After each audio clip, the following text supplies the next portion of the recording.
ഡൽഹിയിൽ വാഹന പരിശോധനയ്ക്കിടെ പോലീസുകാർക്ക് നേരെ ആക്രമണം. മുളക് പൊടിയും ഇഷ്ടികയും വടികളും ഉപയോഗിച്ച് 3 പോലീസ് ഉദ്യോഗസ്ഥരെ ആക്രമിച്ചു. സംഭവത്തിൽ 3 പോലീസുകാർക്ക് പരിക്കേറ്റു.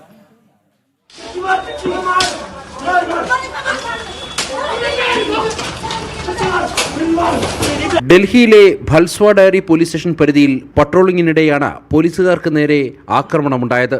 രേഖകളില്ലാതെ ഓടിച്ച ബൈക്ക് കസ്റ്റഡിയിലെടുത്ത് സ്റ്റേഷനിലേക്ക് മാറ്റിയതാണ് അക്രമികളെ ചൊടിപ്പിച്ചത്. പോലീസുകാർ പ്രദേശത്തേക്ക് മടങ്ങിയെത്തിയപ്പോൾ വാഹന ഉടമയും ബന്ധുക്കളും ഉൾപ്പെടുന്ന സംഘം ഇവരെ തടഞ്ഞു നിർത്തി തർക്കത്തിലേർപ്പെടുകയായിരുന്നു.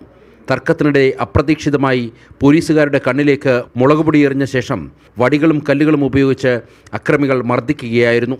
ആക്രമണത്തിൽ ഹെഡ് കോൺസ്റ്റബിൾ ദിനേശ് ഉൾപ്പെടെ 3 പോലീസുകാർക്ക് പരിക്കേറ്റു. പ്രദേശവാസികളുടെ സഹായത്തോടെ പ്രായപൂർത്തിയാകാത്ത ഒരു പ്രതിയെ പോലീസ് പിടികൂടിയെങ്കിലും മറ്റുള്ളവർ കടന്നുകളഞ്ഞു.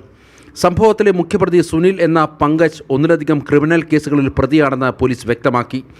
ഔദ്യോഗിക കൃത്യനിർവഹണം തടസ്സപ്പെടുത്തിയതിനും പോലീസുകാരെ മാരകമായി ആക്രമിച്ചതിനും ഭൽസ്വാ ഡയറി പോലീസ് കേസ് രജിസ്റ്റർ ചെയ്തിട്ടുണ്ട്. ഒളിവിലുള്ള മറ്റു പ്രതികൾക്കായി അന്വേഷണം ഊർജിതമാക്കിയിരിക്കുകയാണ്. ജനം, ഡൽഹി.